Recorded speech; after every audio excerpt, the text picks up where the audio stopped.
मसीह में प्यारे भाई और बहनों, जीवित उद्धारकर्ता यीशु नसरी नाम सबसे आप सबों को स्वागत करता हूँ।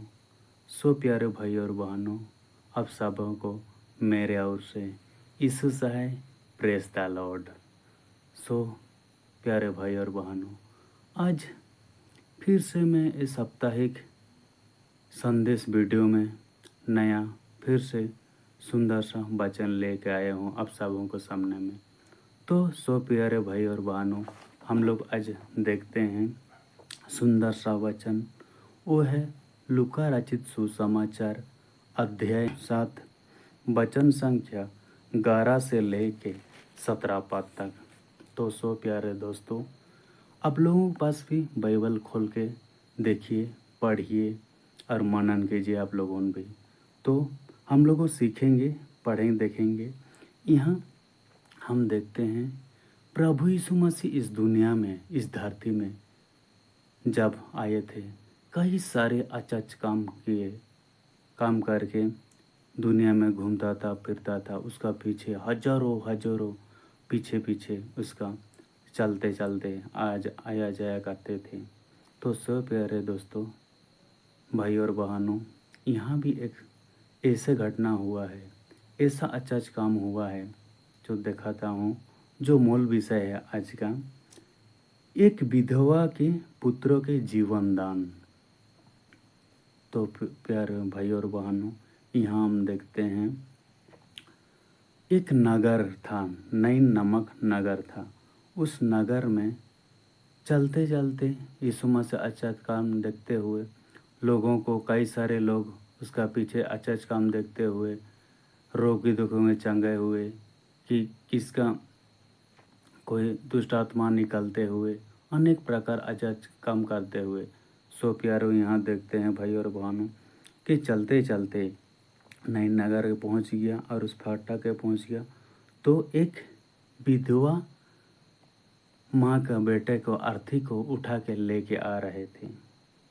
यहाँ हम देखते हैं 12 पद में, जब वो नगर के फाटक के पास पहुँचा तो देखो लोग एक मुर्दे को बाहर लिए जा रहे थे, जो अपने माँ का एक लौता पुत्र था, और वह विधवा थी, और नगर के बहुत से लोग उसके साथ थे। तो से प्यारे दोस्तों, यीशु मसीह कई सारे अचच काम के इसी तरह का यहाँ लेके जा रहे थे। अर्थी को, मुर्दो था, उसको लेके जा रहे थे। प्रभु यीशु मसीह उस जगह पहुँचा और देखा विधवा का बेटा है, तो उसका ऊपर उसका माँ का हालत देखा रोते हुए उसका, तो उसका ऊपर प्रभु यीशु मसीह प्रेम और तरस किया।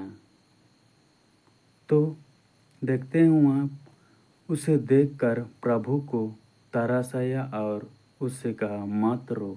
उस विधवा माँ को यीशु मसीह ने सांत्वना दिया, मत रो। उसके बाद तब उसने पास आकर अर्थी को छुआ और उठने वालों ठहर गए। तब उसने कहा, हे जवान, मैं तुझसे कहता हूँ, उठ। इस प्रकार चमत्कार किए।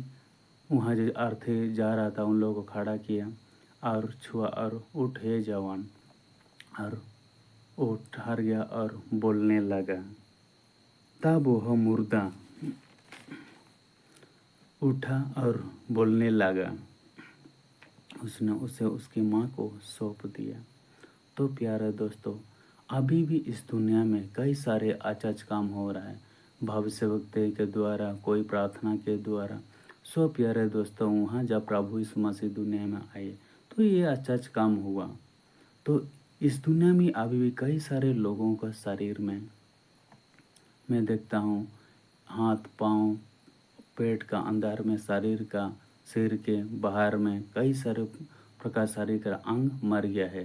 तो सो प्यारे मित्रों, में आप सबों को रिक्वेस्ट करता हूँ, निवेदन करता हूँ, बाइबल पढ़े, यीशु नाम से परमेश्वर आबा को धन्यवाद दे कि मेरे जीवन में ये शरीर जो मरा हुआ है वो जिंदा हो जाए। प्रार्थना कीजिए आप लोगों ने भी। इसके बाद इससे सब पर भय छा गया और परमेश्वर को बढ़ाई करके कहने लगे, हमारे बीच में एक बड़ा भविष्यवक्ता उठा है और परमेश्वर अपने लोगों पर कृपा दृष्टि की है।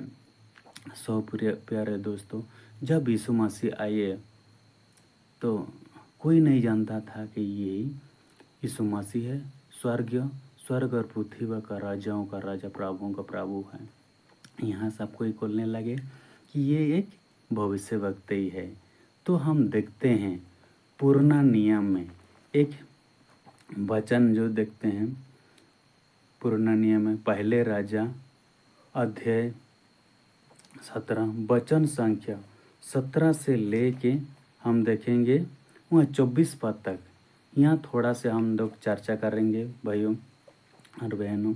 यहाँ भी एक सरपत नगर में एक विधवा का बेटा, वो भी लिए भविष्यवक्ता ही। वहाँ भी यहाँ हम देखते हैं तो वहाँ भी एक विधवा का बेटा मर गया। तो वहाँ भी एलिया को वो विधवा औरत बोलती है, निवेदन करती है। तब एलिया बालक को अटोरे में नीचे घर ले गया और एलिया ने यह कहकर उसके माता को सौंप दिया, देखो तेरा बेटा जीवित है।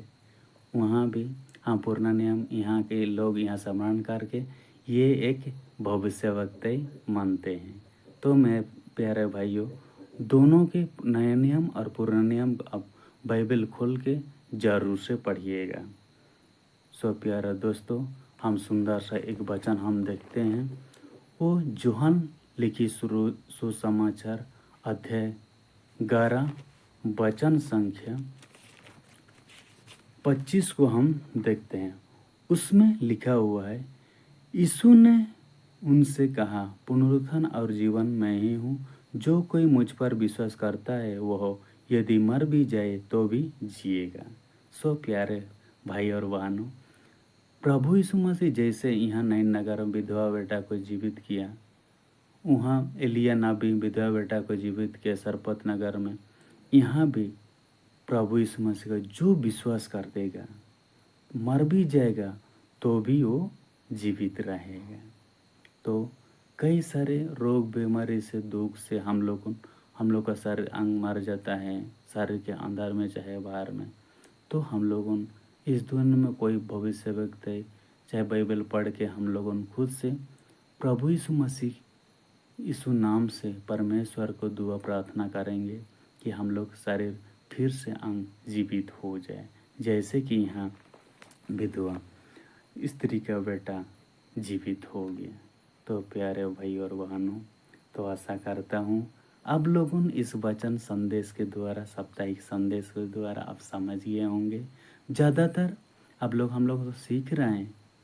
मैं चाहता हूँ आप लोग ज़रूर बाइबल को पढ़िए। तो सप्ताह का संदेश वीडियो वचन कैसे लगा आप लोगों का राय ज़रूर कमेंट में बताइए।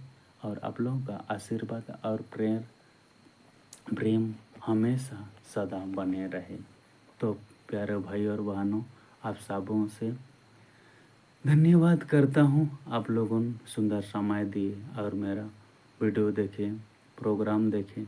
आइए अब सब लोग मिल के एक साथ परमेश्वर को धन्यवाद करें, जीवित अब परमेश्वर को अपने आप को समर्पित करें और धन्यवाद करें।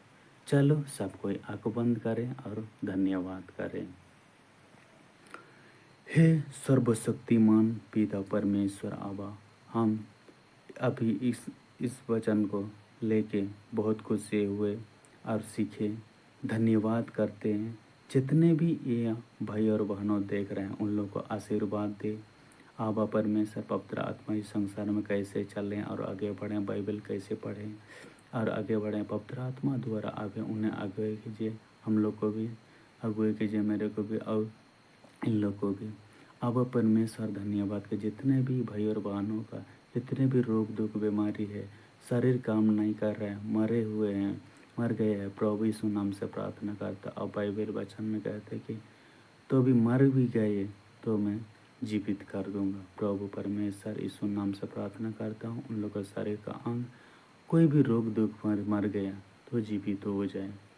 आभार धन्यवाद करते हैं।